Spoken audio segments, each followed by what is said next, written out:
నగరంలోని అన్ని వార్డుల్లో అభివృద్ధి, ప్రజలకు అవసరమైన సౌకర్యాలు కల్పించడమే మనందరి అజెండాగా ముందుకు నడుద్దామని ఎమ్మెల్యే అరణి శ్రీనివాసులు కార్పొరేటర్లకు, అధికారులకు పిలుపునిచ్చారు. తిరుపతి మున్సిపల్ కార్పొరేషన్ కౌన్సిల్ సాధారణ సమావేశం బుధవారం ఎస్వి యూనివర్సిటీ సెనేట్ హాల్ నందు మేయర్ డాక్టర్లు శిరీష అధ్యక్షతన జరగగా కమిషనర్ ఎన్ మౌర్య అజెండాను ప్రవేశపెట్టారు. కౌన్సిల్ సమావేశానికి ప్రత్యేక ఆహ్వానితులుగా తిరుపతి ఎమ్మెల్యే అరణి శ్రీనివాసులు, ఎమ్మెల్సీ పి సాయి సుబ్రహ్మణ్యం హాజరయ్యారు. డిప్యూటీ మేయర్లు ముద్ర నారాయణ, ఆర్సి మునికృష్ణ, కార్పొరేటర్లు, అధికారులు పాల్గొని పలు అంశాలపై చర్చించి అభివృద్ధి పనులకు ఆమోదం తెలిపారు. నగరంలోని ప్రజలకు ఆహ్లాదాన్ని అందిస్తున్న ప్రకాశం పార్కు, వినాయక నగర్ నిర్వహణకు కావలసిన నిధుల మంజూరుకు ఆమోదం తెలిపారు.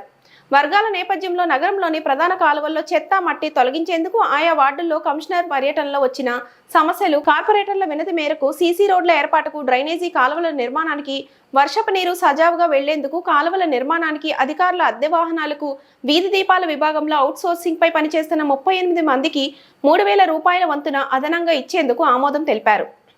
సిటీ ఆపరేషన్ సెంటర్ నిర్మాణం నిధుల కొరకు నగరంలోని బస్టాండ్ సమీపంలోని మున్సిపల్ స్థలం విక్రయం వాయిదా వేశారు. అలాగే హెల్త్ అసిస్టెంట్ పోస్టుల వ్యవహారం కోర్టులో ఉన్నందున 2 అంశాలను వాయిదా వేశారు. ఎమ్మెల్యే మాట్లాడుతూ స్మార్ట్ సిటీ నిధులతో చేపట్టిన సిటీ ఆపరేషన్ సెంటర్ భవనం నిధులు లేక ఆగిపోయిందని, మున్సిపల్ కార్పొరేషన్ కు సంబంధించి నిరుపయోగంగా ఉన్న స్థలాలను విక్రయించి పూర్తి చేయాలని ప్రభుత్వం ఆదేశించిందని తెలిపారు. ఈ మేరకు నిరుపయోగంగా ఉన్న బస్టాండ్ సమీపంలో మున్సిపల్ స్థలాన్ని విక్రయించి పెండింగ్ లో ఉన్న 40% పనులు పూర్తి చేసి పరిపాలనా భవనాన్ని అందుబాటులోకి తీసుకురావాలని నిర్ణయించామని ఆయన చెప్పారు. అయితే మున్సిపల్ స్థలం అమ్మకం ప్రతిపాదన, సాధ్యాసాధ్యాలు, ప్రత్యామ్నాయ మార్గాలపై ఓ కమిటీ ఏర్పాటు చేయాలని సూచించారు.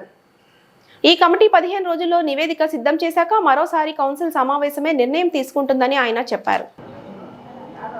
కార్పొరేటర్ల సమావేశం కార్పొరేషన్ల సంవత్సరం జరగడం జరిగింది. అందులో భాగంగా వివిధ అంశాలు, దాదాపు 90 అంశాల వరకు కార్పొరేటర్ సభ్యులు డిస్కస్ జరగడం జరిగింది. దాంట్లో ప్రధాన సమస్య ఈస్ట్ పోలీస్ స్టేషన్ పక్కలో ఉన్న ఖాళీ స్థలాన్ని మార్కెట్ రేట్ టెండర్ల రూపంగా ఆన్లైన్ విధానంగా ప్రత్యక్షంగా యాక్షన్గా పెట్టి మున్సిపల్ భవనం నిరాదరణగా నింది. దాదాపు 65-70% పూర్తయింది. ఇంకా 30% పూర్తి కావాల్సి వస్తుంది. ప్రభుత్వం నుంచి నిధులు అందరికీ తెలిసిన విషయమే. గత ప్రభుత్వంలో చేసిన 10 లక్షల కోట్లు అప్పులకు వడ్డీలు కట్టేదని కూడా రెవెన్యూ సరిపోవడం లేదు. ఇప్పుడున్న ప్రభుత్వం నడిపించాలనుకుంటే ఒక అనుభవశాలైన ముఖ్యమంత్రి నారా చంద్రబాబు నాయుడు గారు, చరిష్మా కల్గా ఉప ముఖ్యమంత్రి పవన్ కళ్యాణ్ గారు ఇద్దరు కలిసి గౌరవ ప్రధానమంత్రి సహాయ సహకారాలు తీసుకొని మనకు ఆంధ్ర రాష్ట్రానికి రాజధాని అడ్రస్ లేకుండా గత 5 సంవత్సరాలు జరిగింది. రాజధాని ఏర్పాటుకు, అదేవిధంగా పోలవరం మొదలుపెట్టారు గత ప్రభుత్వంలో. 14 నుంచి 17, 19 వరకు నారా చంద్రబాబు నాయుడు గారి ప్రభుత్వంలో పోలవరం కూడా డయాఫ్రామ్ వాళ్ళ వరకు రావడం జరిగింది. అది గత 5 ఏళ్ళు 19 నుంచి 24 వరకు పూర్తిగా కొట్టుకుపోయి మరలా మొదటి దశకు వచ్చింది.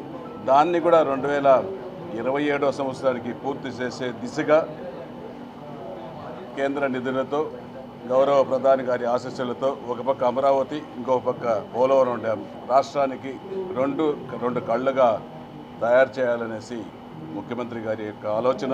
ఆ ఆలోచన విధానం ప్రకారం అవిటికి అక్కడ కావాల్సిన మన వాటా ఆంధ్ర రాష్ట్ర వాటా, ప్రభుత్వ కేంద్ర నిధుల వాటా జతకూర్చే విధంగా అవిటికి ఆలోచనలు చేసి ఒక పక్క ఇండస్ట్రీస్, ఒక పక్క ఇన్ఫ్రాస్ట్రక్చరు ఇవన్నీ డెవలప్ చేయడం జరుగుతోంది.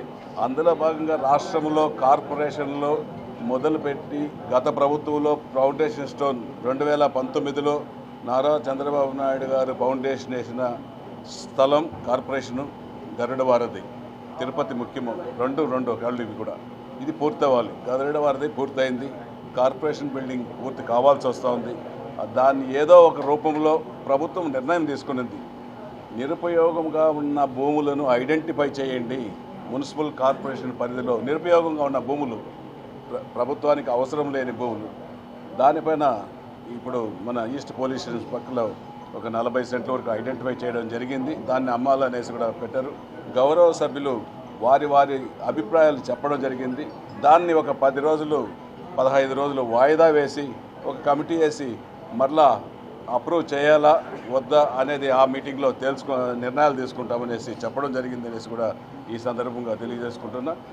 మిగతా సాధారణ వర్కులు కార్పొరేషన్ పరిధిలో ఉన్న కార్పొరేటర్ల కోరిక మేరకు, అదేవిధంగా కమిషనర్ గారు ఇన్స్పెక్ట్ చేసిన చోట కావాల్సిన రోడ్స్, డ్రైన్స్, మేయర్ గారు, ఒక పక్క ఎమ్మెల్యే గారు, ఇవన్నీ చోట ఎక్కడెక్కడ అవసరాలు ఉన్నాయో కార్పొరేటర్ది, ప్రజాప్రతినిధి, కమిషనర్ వారి సూచనల ప్రకారం దాదాపు 70-80 సబ్జెక్టు పెట్టడం జరిగింది. అవన్నీ కూడా సభ్యులు ఏకగ్రీవంగా ఆమోదించడం కూడా జరిగిందనేసి కూడా తెలియజేసుకుంటూ, తిరుపతి కార్పొరేషన్ అభివృద్ధి ధ్యేయంగా అందరూ పార్టీలకు అతీతంగా అభివృద్ధి చేయాలనే ఒక ముఖ్య ఉద్దేశంతోనే ఈరోజు ఈ యొక్క నిర్ణయం కూడా వాయిదా వేయడం కూడా, ఈ అమ్మకం అనేది వాయిదా వేయడం కూడా జరిగింది. ఈరోజు నిర్ణయాలు తీసుకోలేదు. ఇంకొక 10 రోజుల్లో మరలా సభ్యుల కోరిక మేరకు నిర్ణయాలు తీసుకుంటాం. ఖచ్చితంగా సభ్యులు ఏది చెప్తే అదే చేస్తామనేసి కూడా ఇది ప్రభుత్వానికి కూడా తెలియజేస్తాం. ప్రభుత్వం నుంచి కూడా క్లియరెన్స్ తీసుకుంటాం. ఇలా ఉందినేసి ఒక పక్క ప్రభుత్వం ఏం చెప్తుంది, ఒక పక్క కార్పొరేటర్లు ఏం చెప్తారు దీనిలో, ఇవన్నీ చేసి ఏది ఏమైనా మున్సిపల్ భవనాన్ని పూర్తి చేయడానికి కార్పొరేటర్లు మేము అందరూ కలిసి పూర్తి చేసే దిశగా ముందుకెళ్తామనేసి కూడా ఈ సందర్భంగా తెలియజేస్తున్నాం.